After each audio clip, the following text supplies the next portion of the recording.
Pas de sujet tabou ce matin à la rencontre gouvernement-presse. 4 ministres étaient face aux journalistes pour détailler les actions fortes du gouvernement pour améliorer les conditions de vie des populations. Des cybercriminels et des faussaires entre les mains des forces de sécurité.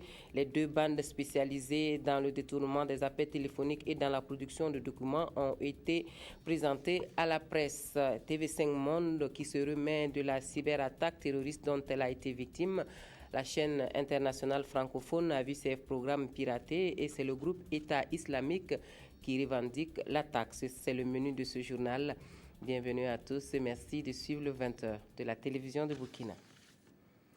Et pour ouvrir ce journal, nous allons au Conseil constitutionnel où le président de l'institution a désormais à sa possession le rapport 2013 du médiateur du FASO, un document qui fait ressortir les activités menées durant cette période, plus de 300 dossiers traités et qui porte sur les finances, la carrière des agents ou encore les questions du foncier. Le rapport a été remis en présence de Abdelaziz Yagibou. Conformément aux dispositions légales, le médiateur du FASO s'acquitte d'une de ses obligations en mettant officiellement son rapport d'activité 2013 à la disposition du président du Conseil constitutionnel. Rapport dont la synthèse présentée en présence des membres du Conseil constitutionnel fait état de 399 dossiers clos en 2013 sur 786 recensés. Les litiges sont relatifs aux finances, aux carrières des agents publics, aux fonciers et à la lenteur de la justice. Nous avons reçu 5030 personnes qui sont venues soit pour s'informer, soit pour déposer des dossiers de plainte à l'encontre de l'administration pour revendiquer leurs droits. Et nous mettons l'accent sur la capacité d'écoute des collaborateurs de manière à ce que toute personne qui vient chez le médiateur reparte apaisée. Avec sa constitutionnalisation en 2013 et l'adoption d'une loi organique lui concernant, le médiateur du FASO a vu son ancrage institutionnel renforcé. Un statut qui lui a permis à la même période d'abattre un travail salué ici par le président du Conseil constitutionnel. Nous avons positivement apprécié le rapport qui nous a été présenté ce matin. Ça nous donne une indication des difficultés que nous pouvons rencontrer, des difficultés que les citoyens rencontrent, des droits qui peuvent être violés et le travail que nous pouvons tous faire pour améliorer le sort des citoyens et surtout pour mieux garantir leurs droits. Pour plus de résultats les années à venir, l'institution dont les efforts contribuent significativement à l'avancée du processus de réconciliation nationale appelle à l'amélioration de ses capacités opérationnelles. Et puis sachez que c'est demain que les nouveaux membres du Conseil constitutionnel prêtent serment, demain 15 avril, donc demain à partir de 16h à la salle des banquets de Ouagadougou et la direction générale du protocole d'État convie donc les personnalités invitées dans la salle des banquets. Leur limite d'arrivée est fixée à 15h30. Face à la presse ce matin, 4 ministres, un tête-à-tête consacré essentiellement aux actions fortes du gouvernement pour améliorer les conditions de vie des Burkinabés. Et le moins que l'on puisse dire, c'est qu'il n'y a pas eu, nous dit Maxime Zongo, de sujet tabou. Nous suivons son reportage. Des initiatives, le gouvernement de la transition en a prise et en prendra encore en quantité dans le seul but d'induire des changements attendus par la population. Ce traditionnel face à la presse est alors une occasion pour expliquer dans les détails ces mesures fortes. Le programme socio-économique d'urgence était l'un des sujets développés ce matin. Dans le domaine de la croissance économique, de nombreux grands projets sont également opérationnels. L'État entend aussi accentuer le soutien à l'initiative privée pour lui donner un élan. Le gouvernement de la transition fait et fera toujours du mieux qu'il peut, avec le peu de ressources pour améliorer les conditions de vie des populations. Reste évidemment à tous les acteurs sociaux de travailler à un apaisement du climat social, condition sine qua non de la relance de l'économie nationale. Un décret portant suspension des opérations de lotissement, de restructuration dans les communes prises en conseil de ministres hier a également fait l'objet d'explications par le premier responsable de ce département. En termes clairs et précis, tel que ça ressort de ce décret, les attributions de parcelles et les opérations de recensement en vue d'un lotissement sont interdites de par l'effet de ce décret. Mais les opérations de bornage de délimitation des terrains, de délivrance d'actes fonciers tels que le permis de bien d'habiter, de mutation des terrains ainsi que d'identification des parcelles sont autorisés. Le mouvement de grève des organisations syndicales, la rencontre gouvernement-syndicat et bien d'autres questions d'actualité du département de la fonction publique, du travail et de la sécurité sociale, le professeur Augustin Loada, devant les journalistes, n'a laissé aucun sujet tabou. La situation socio-économique et financière de notre pays ne permet pas de répondre à tous les points de revendication des syndicats. C'est ça le problème. Vous le savez très bien, notre pays a subi sur le plan économique plusieurs chocs exogènes sur lesquels il a très peu de prise. Il y a la détérioration des cours de l'or, il y a également la détérioration des cours du coton, il y a également l'appréciation du franc CFA. Acteur clé de l'avènement de la transition, le gouvernement dit avoir entendu et compris le cri de cœur des jeunes. C'est pourquoi, selon le premier responsable de ce département, l'État ne ménagera aucun effort pour son épanouissement. Du reste, de nombreuses actions fortes et vigoureuses sont ainsi en chantier. L'enveloppe de 10 milliards de francs CFA sur les 25 affectée à mon département ministériel va servir essentiellement à l'insertion socio-professionnelle des jeunes. Et cette insertion socio-professionnelle passera par 4 axes. Le premier, c'est le financement de 3000 projets de jeunes à travers un appel à projets. Ensuite, l'installation de 1000 jeunes formés aux métiers non agricoles à travers l'octroi de kits et de fonds de roulement. Puis, l'installation de 1000 jeunes formés aux métiers agricoles à travers l'octroi de kits et de fonds de roulement. Et enfin, l'installation de 100 jeunes dans le domaine de la pisciculture. Plusieurs autres questions d'actualité, notamment sur le vote du nouveau code électoral, la lutte contre la corruption, l'insécurité et bien d'autres sujets d'intérêt national ont aussi fait l'objet d'échanges avec les journalistes. Là, je reprends pour vous ce communiqué. C'est demain, 10 avril, que les nouveaux membres du Conseil constitutionnel prêtent serment dans la salle de banquet de Ouaga 2000, une cérémonie solennelle placée sous le très haut patronage de son Excellence, Monsieur le Président de la Transition, président du FASO, président du Conseil d'État. Et à l'occasion de cette cérémonie, la Direction générale du protocole d'État convie les personnalités invitées dans la salle de banquet de Ouaga 2000. Leur limite d'arrivée est fixée à 15h30. La gendarmerie nationale qui met donc hors d'état de nuire 2 bandes de malfrats. Le premier réseau s'était spécialisé dans l'interception des appels téléphoniques internationaux qu'il retransmettait aux destinataires sous forme d'appels locaux. La deuxième bande, elle faisait dans le faux et usage de faux sur les documents, notamment ceux des parcelles et les diplômes. Les présumés cybercriminels et faussaires ont été présentés au journaliste Draman Guéné. Cet équipement modeste aurait servi à Mohamed Khalil et ses 4 complices de moyen de contourner les réseaux de téléphonie mobile à des fins commerciales. Ils capteraient ainsi les appels internationaux et les retransmettraient aux destinataires sous forme d'appels locaux. Le destinataire burkinabé voit s'afficher ainsi sur son téléphone un numéro RTL, Telmob ou Télécel pour un appel de l'étranger. Mohamed Khalil envoie des jeunes gens pour l'achat des cartes de recharge RTL, Telmob et Télécel. Pour chaque réseau, il lui faut au minimum des cartes de recharge d'une valeur d'au moins 500 000 francs CFA qu'il introduit dans un des boîtiers qu'il a reçus de ses partenaires. À la fin de chaque mois, Khalil fait le point des dépenses effectuées à ses partenaires et reprend de nouveau l'opération.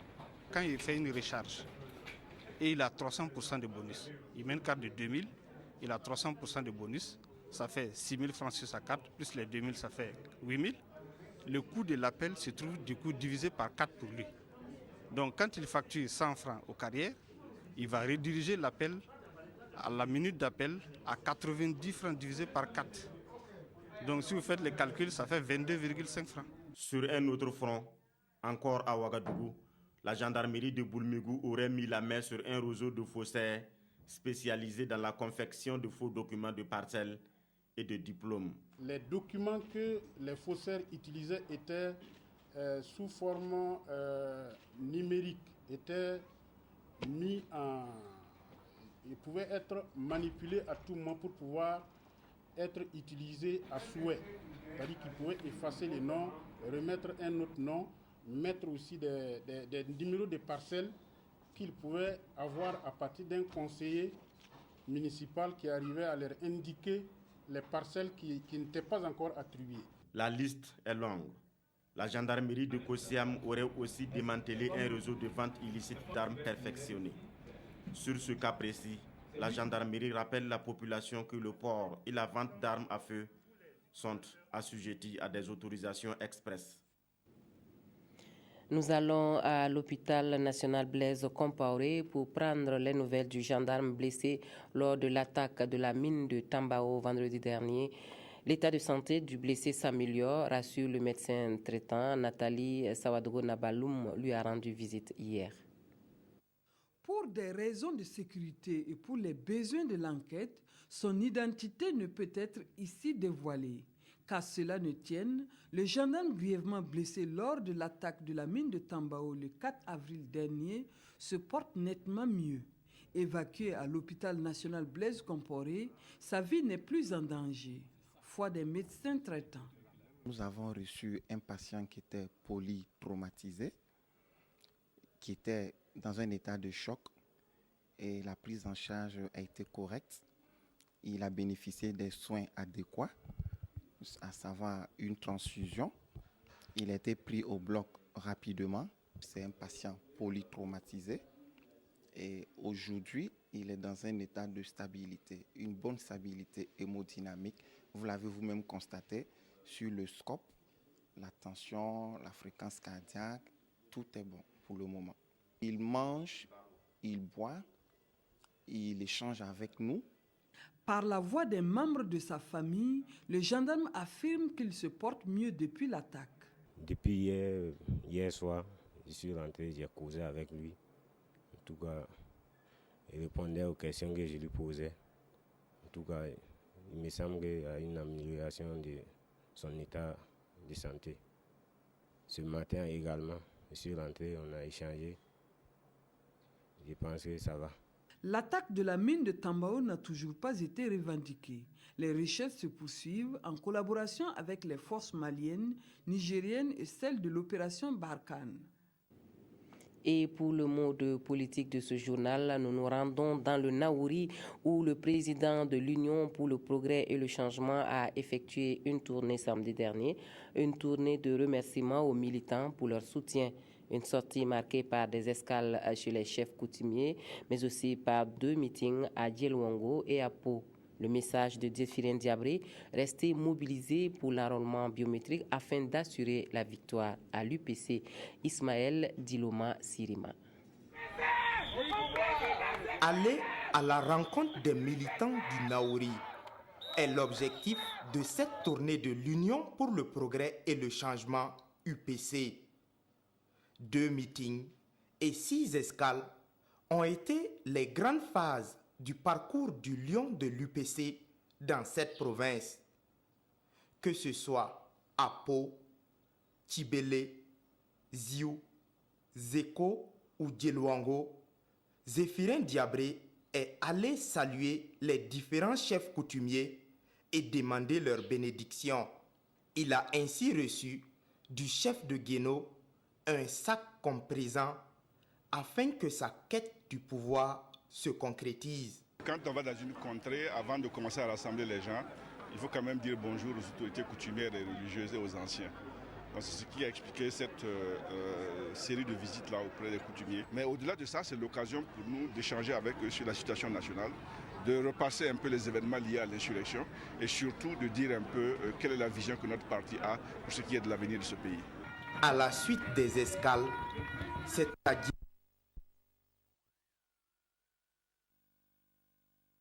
souci technique sur ce reportage. La qualité de l'élément donc ne nous permet pas de poursuivre la diffusion de l'élément. Nous reviendrons là-dessus dans nos prochaines éditions. Nous poursuivons ce journal avec l'artiste musicien Smokey qui soutient à sa façon les prochaines élections au Burkina Faso. Sa contribution, une campagne de sensibilisation à travers 2 concerts gratuits. Son concept, après ta révolte, ton vote. Un slogan qui sonne comme un appel à la mobilisation des citoyens pour les scrutins à venir. Irène Wango, Abdelaziz Yagibou. Après ta révolte, ton vote. C'est le concept de la campagne de sensibilisation qu'organise l'artiste musicien Smokey. Concept qui s'appuie sur son tri-album baptisé Prévolution, sorti le mois dernier. L'artiste, à travers cette campagne, vise à sensibiliser le peuple burkinabé à participer massivement aux élections à venir.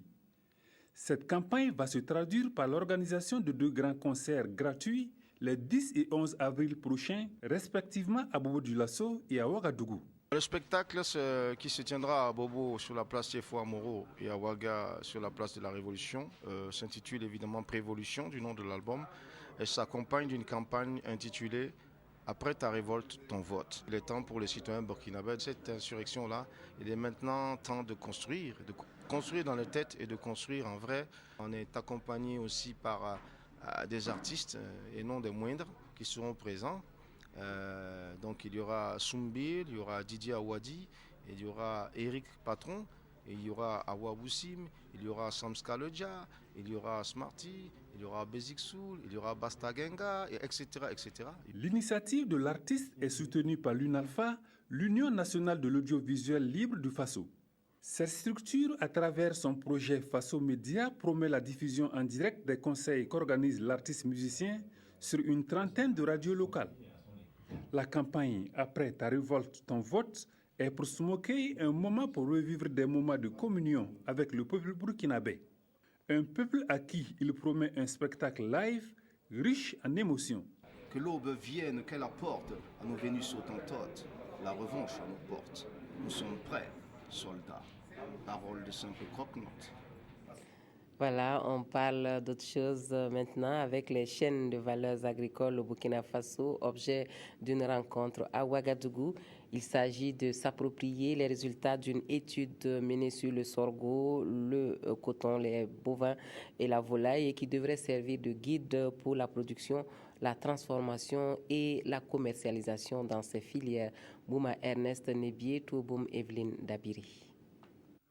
L'objectif de l'atelier est de présenter aux acteurs du domaine agricole les résultats d'une étude menée sur le sorgho, le coton, les bovins et la volaille.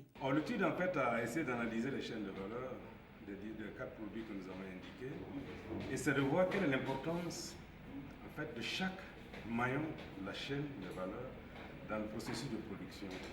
Et comme cela a été indiqué dans le discours de M. le ministre, effectivement quand vous prenez une production donnée, une spéculation donnée, vous constatez qu'il n'y a que 10% des acteurs qui travaillent dans le volet production.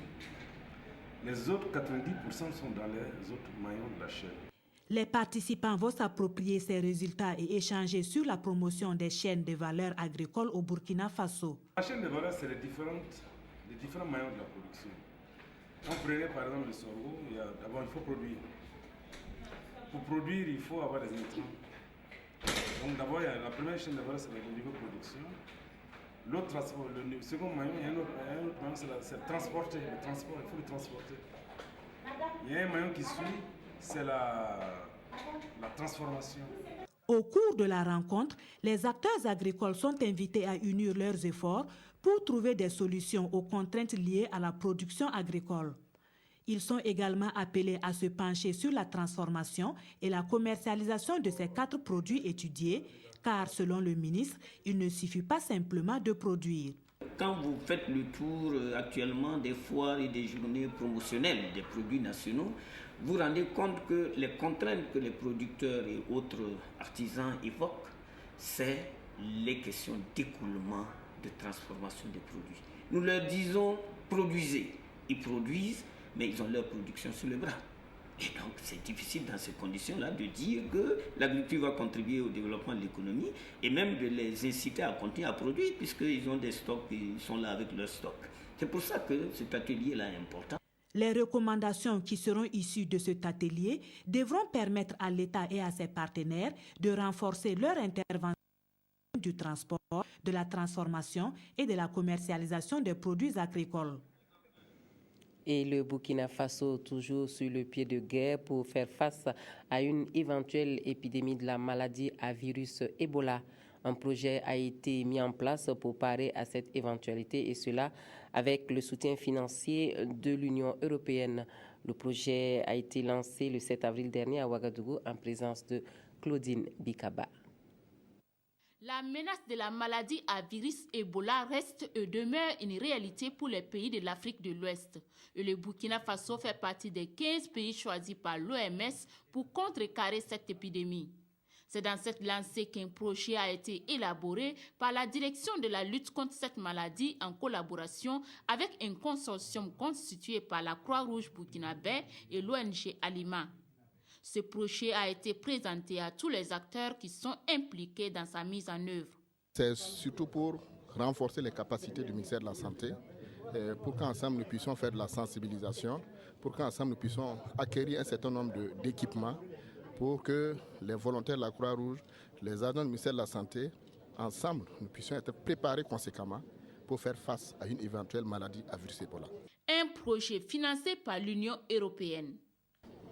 Il y a eu ce contrat d'abord de 1,3 million d'euros à ce projet avec la Croix-Rouge pour rendre effectivement tous les personnels, toutes les ressources humaines prêtes à intervenir en cas de quoi.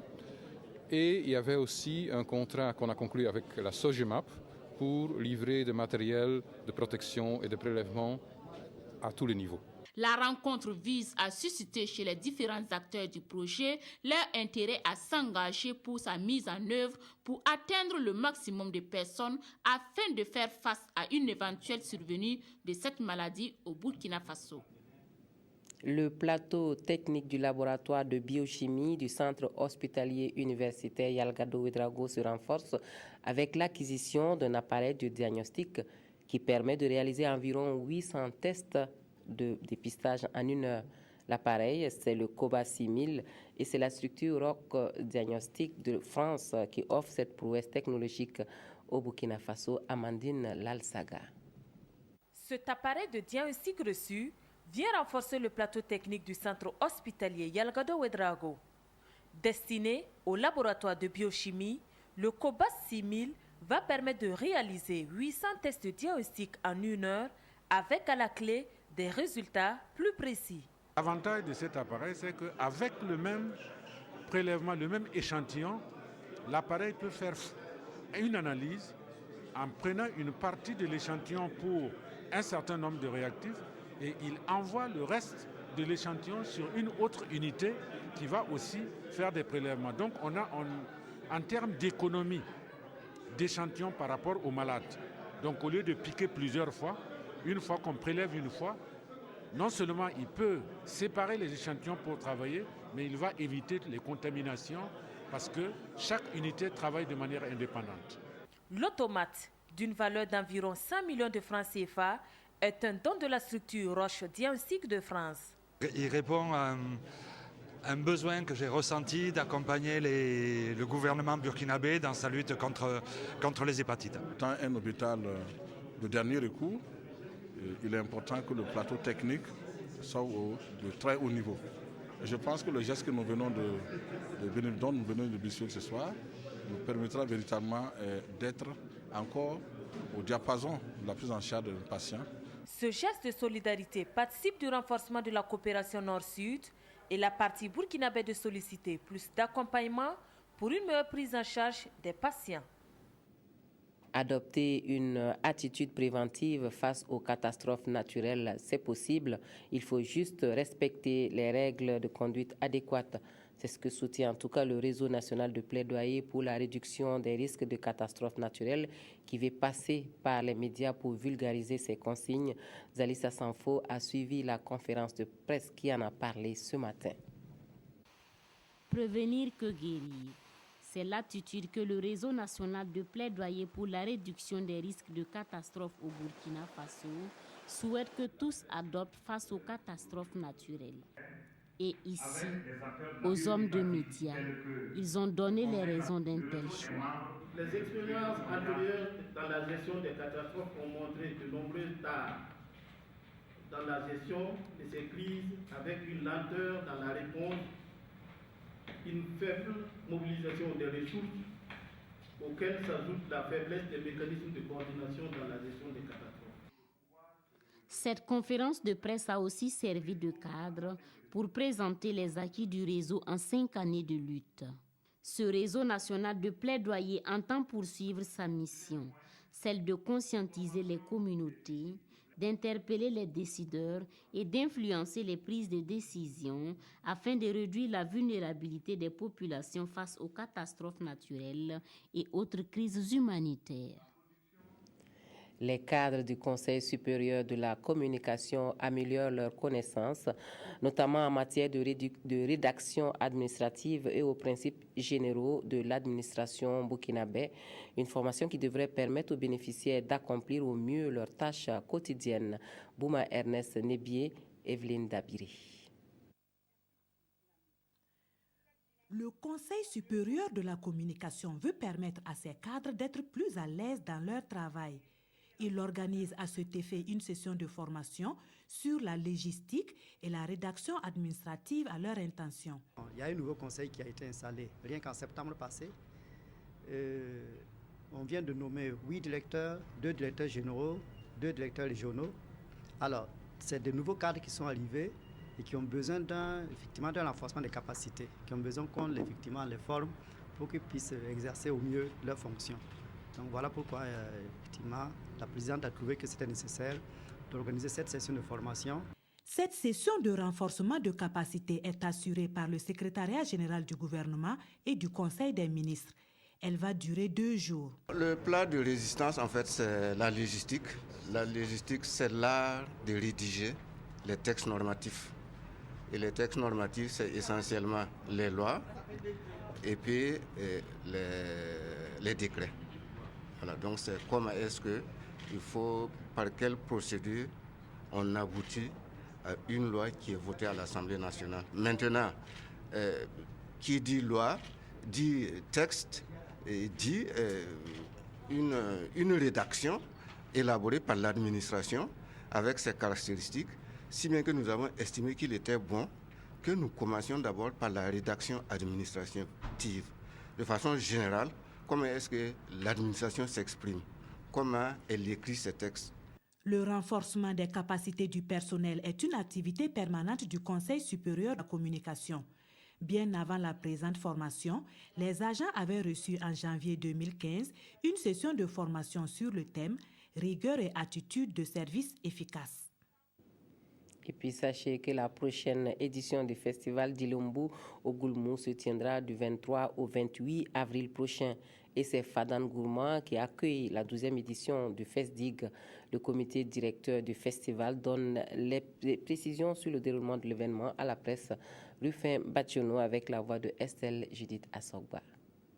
Jeunesse, intégration et Union africaine, c'est sous ce thème que se tient la 12e édition du festival d'Ilembou au Goulmou du 23 au 26 avril 2015.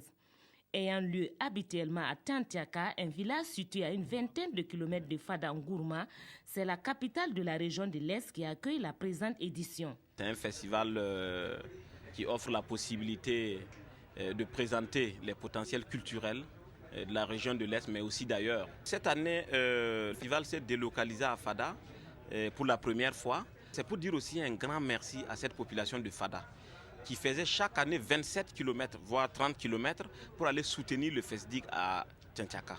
Si Fada porte le festival, si Fada vraiment a envie de ce festival, je pense qu'il est temps qu'on puisse faire en sorte que chaque 2 ans, le festival se tienne à Fada, chaque 2 ans dans le village de Tchantiaka. Le festival d'Ilembou au Goulmou, c'est également des prestations d'artistes modernes et traditionnels, une rue marchande et des échanges sur le thème. Pour ce qui est de la sécurité des festivaliers, Alfred Woba et son comité disent être accompagnés par les forces de sécurité. Et puis on jette un coup d'œil sur les journaux du jour, les quotidiens qui reprennent encore ce jour, le nouveau code électoral. On envoie la parole aux citoyens. C'est Jacques Lamissa Tarpaga qui a lu les journaux pour nous. Le nouveau code électoral adopté mardi continue de susciter de nombreux commentaires repris par les journaux ce jeudi. L'observateur Palga donne justement la parole aux observateurs et acteurs de la vie politique. Pour certains, comme Smokey du Balai Citoyen, le texte assainit la faune politique. Et alors que d'autres applaudissent la loi, il y en a qui pensent qu'il aurait fallu laisser les urnes sanctionner les fautifs. Le quotidien rapporte lui aussi les avis des acteurs politiques et de la société civile. Pour ce membre du CDP, l'ancien parti au pouvoir, ceux qui ont pris la responsabilité de constitutionnaliser l'article 37 en 2009 doivent aussi être frappés d'inéligibilité. Et Pascal Zaïda du comité pour une transition réussie d'ajouter qu'il appartient au Conseil constitutionnel de statuer à l'égalité de cette loi. Dans un autre regard, Sidouaya se demande s'il s'agit de la loi du salut ou de l'exclusion. Le quotidien d'État, dans ce commentaire, pense en tout cas que les espoirs des anciens dignitaires du régime déchu de Blaise Compaoré s'amenuisent peu à peu. L'adoption du dit projet de loi laisse ainsi certaines personnalités sur le carreau, poursuit le journal. Et dans le même article, Sidouaya revient sur l'arrestation d'anciens proches du président Blaise Compaoré. On se demande pourquoi avoir attendu tout ce temps avant de mettre le grappin sur les acolytes de Compaoré, s'exclame le journal de tous les Burkinabés. C'est le point de départ de la justice tant attendue par les martyrs de l'insurrection populaire, estime le quotidien d'État. Pour le journal Le Pays, cette fermeté du gouvernement à l'encontre des partisans du régime déchu remonte sa cote de popularité et du même coup le réhabilite dans sa légitimité. Aussi bien sur le vote du code électoral que sur l'arrestation d'anciens dignitaires, le pays, dans son dialogue intérieur, pense que ces partisans qui ont bénéficié des avantages pendant des années doivent accepter le revers de la médaille. Et le quotidien appelle la transition à ouvrir l'œil et le bon parce qu'il est presque certain que des combats souterrains d'arrière-garde vont être menés par les uns et les autres. Notre temps, pour sa part, pose la question de savoir comment on est arrivé à découvrir les dérives des personnes interpellées. Le nombre des interpellés est inférieur aux attentes des Burkinabés, écrit le quotidien, qui estime du reste qu'il faut éviter de battre le tambour des interpellations sélectives qui pourraient être vernies d'une dose de chasse aux sorcières. Allons donc jusqu'au bout de la logique, s'exclame notre temps. Voilà, on s'arrête ici pour l'actualité dans cette édition. Merci à vous de nous avoir suivis, mais vous restez avec nous avec le rendez-vous de controverse ce soir. Simon Gongo et ses invités vont débattre sur l'adoption du nouveau code électoral au Burkina Faso. Vos contributions à vous sont également attendues, bien évidemment. Bonne soirée à tous et à toutes et à tout à l'heure pour controverse.